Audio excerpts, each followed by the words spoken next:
There is something I observed on a personal ground. Not possibly you might have observed that as well.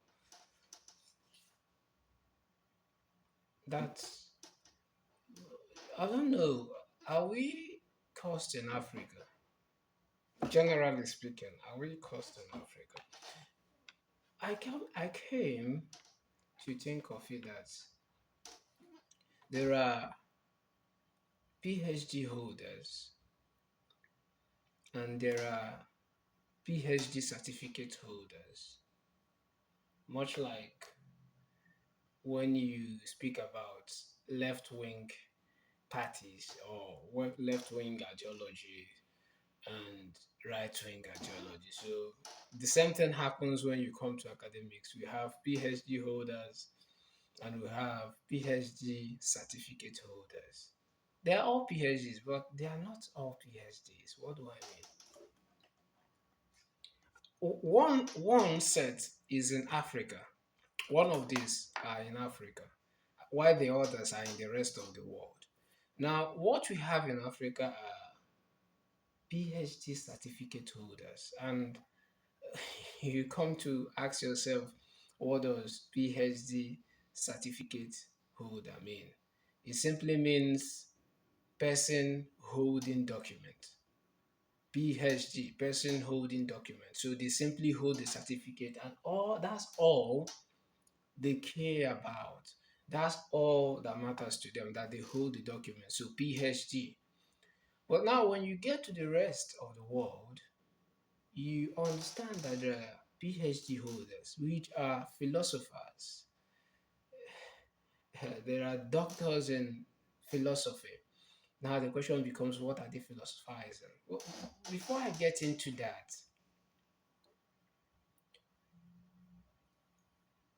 why do I classify those in Africa as being PhD certificate holders? Because these are people who don't bother about the conclusion. Sorry, they don't bother about the premise. They are simply bothered about the conclusion. Like, in summary, was um, Sharp saying? Let me use Sharp for example.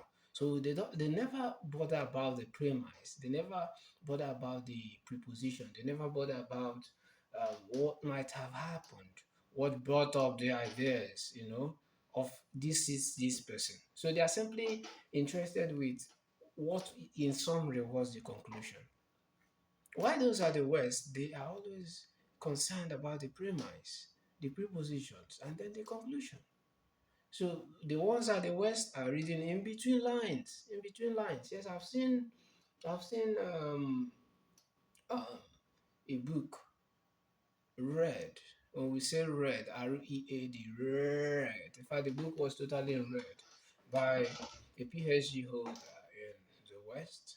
When you look at that book, in fact, you believe that it was really read because he has to. You understand that you see highlights in different color, you see markings at different places. But go look at what the PhD certificate holders are doing in Africa.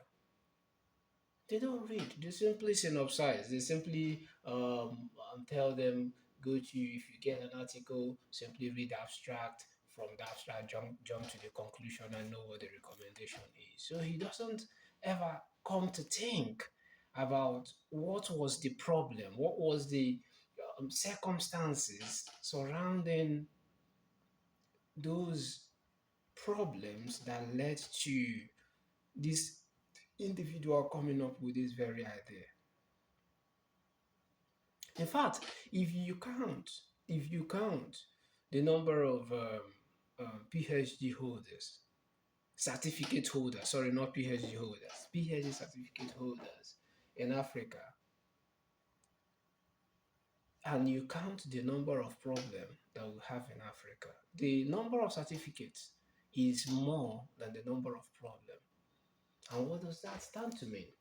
But that's by implication tells you that if each PhD certificate holder should, in fact, more than one certificate holder should tackle one problem in Africa, we have sufficient certificate holders who are able. or who can. Let me not say able.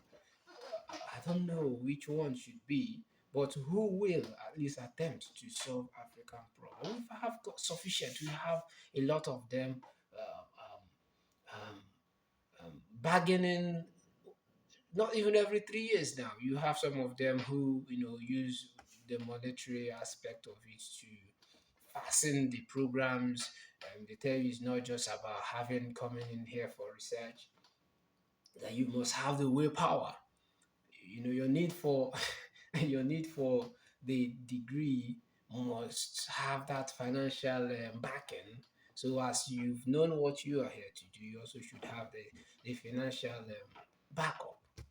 And now you ask yourself, but why is it that in Europe or other parts of the world that most or some of these PhD research or PhD holders have their works being backed up by grants, being backed up by scholarships? Why those in Africa simply covering sweat? Like you did your undergraduate study covering our sweat. You did your master's degree covering sweat, and still in your PhD you covering sweat, and you are not even sure about what area you are going into, just in the name of someone. At the end of the day, let it be that someone answers that you are a person holding document as a PhD holder. But this is my question to them most times. What are you prophesying? Yes, what are you professing? If you want to toe the line of a PhD holder, I think it culminates into the person being a professor. He has to profess an idea, he has to profess a concept, he has to have an ideology which he preaches.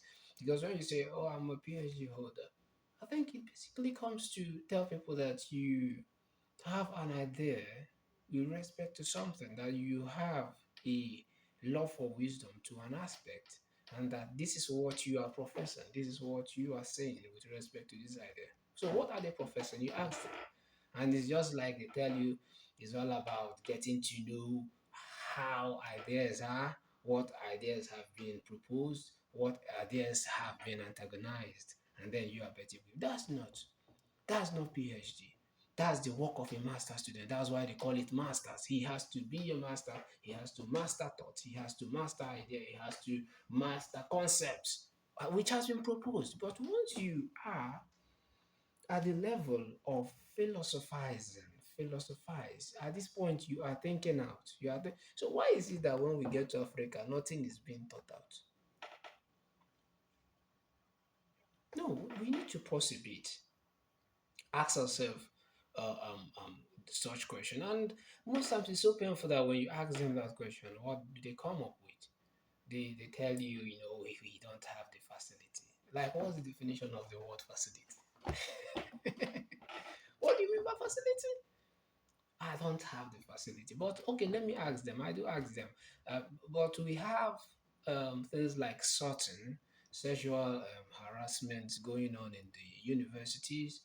Yeah, which are perpetrated by um, philosophers, that's PhD holders, because it's as good as saying that it's sacrosanct to having a PhD is as good as you having, sorry, being a lecturer is as good as you having a PhD nowadays, because you can't go into that field without it. I mean, at the very top level, especially in Africa, let me say where I'm so sure about. But the question is, you don't have the facilities to carry out quality research. But who made the facility available for you to carry out or execute things like sorting? Who did that for you? Are you getting me? Like, what setup did you wait for the system, the organization to say, okay, for you to have this research, whatever, this is what you, sorry, for you to have make certain sexual harass students and stuff. Like, I'm not modeling up issues. They are specialists in that area. But when it comes to their ideas, the aspect they should be kings, they should be professing. It comes to with the excuse that we don't have facilities. I mean, that's crazy. Go to Africa. That's where you see a professor in a philosopher in forestry who is sitting in a QC office. I mean, forestry. basic thinking.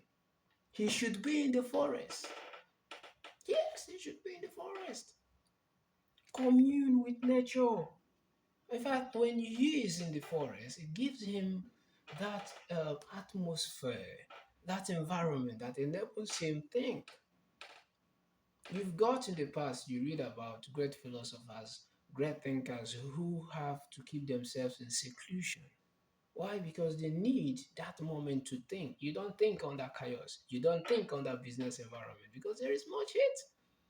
So you go to the universities in Africa, they are simply peddlers, business merchants who are there selling textbooks, who are there copying, downloading materials from the internet, selling to students and threatening them. You know, they are traitors. If you don't buy my textbook, you 5 years ago, that's gone. Are you getting me? So he should, for instance, using that of forestry, he should be at the forest communing with nature and then tell us who are not in that field that hey, you see, this tree, I found a tree for life.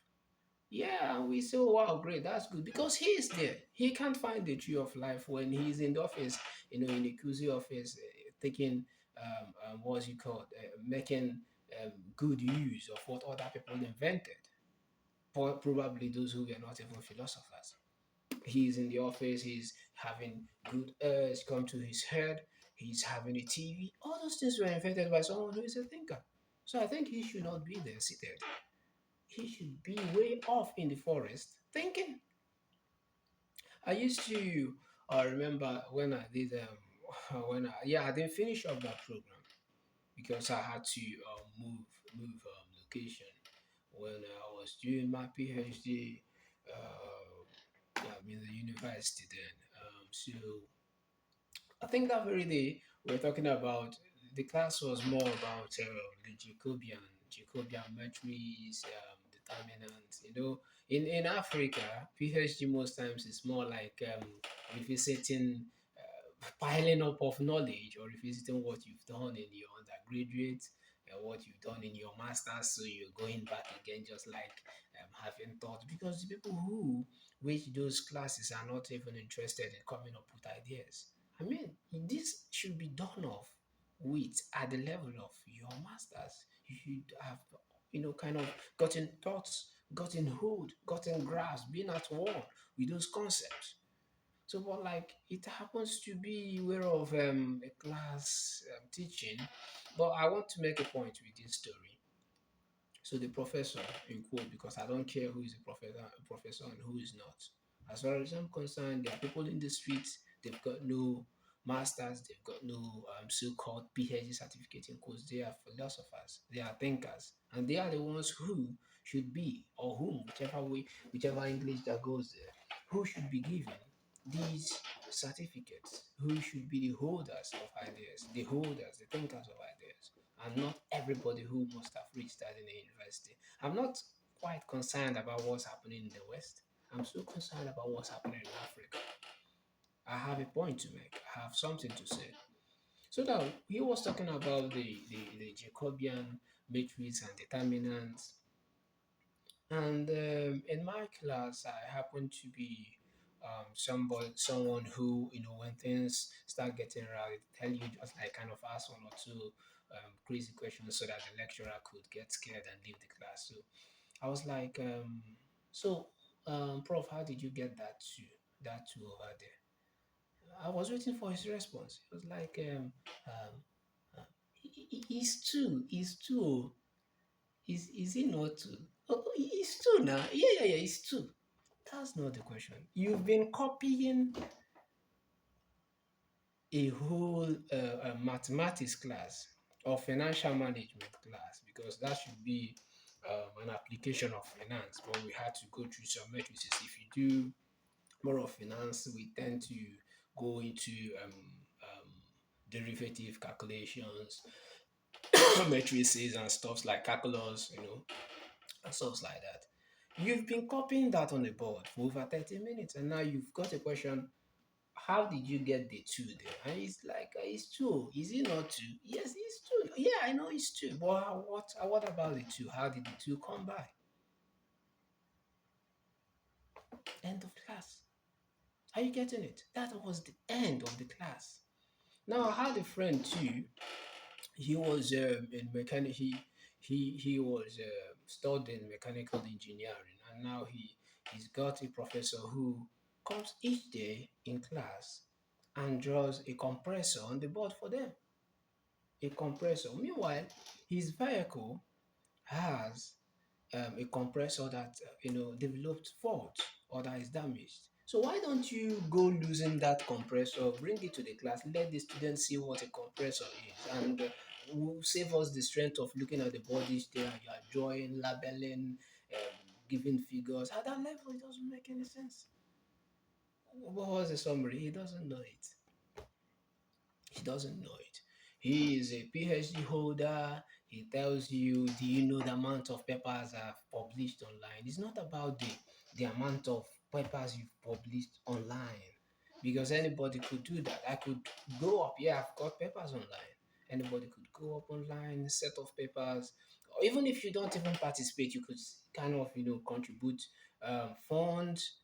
People write, add up your name, and then you like, oh, when you go to the internet, you see my name. I've published. It's that's not the question, my dear. The question is, what are you professing? Where is your category? What idea are you bringing up? What additional issues was your argument on the table? So it's not more like I've published papers. Who cares about those papers? Those papers don't speak for them. Nobody citing those papers. They are all trashed up in the internet. So you have to tell us, what are you professing?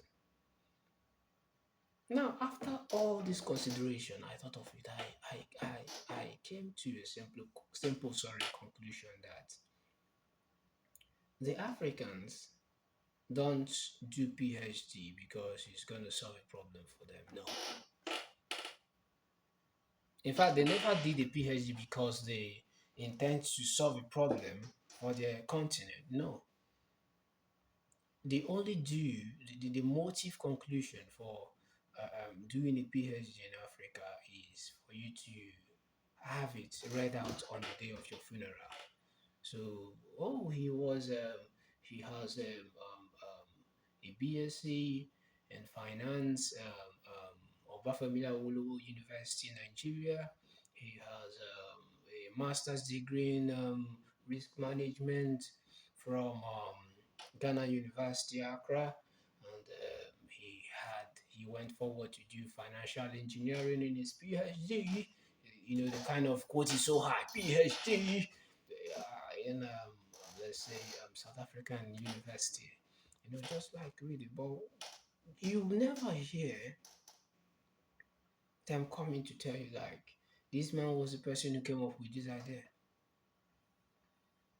In fact, most times when you interact with them, they are like kind of see, there is no idea. There is nothing more in this life to talk. There's nothing new. All this is a circle of ideas. So what are we researching on? Everything has been researched on. That's so when someone is coming within that mind, if someone is coming with that mindset, you tend to understand that even if you give this guy 50 years, he's not going to do anything. Yeah, because he doesn't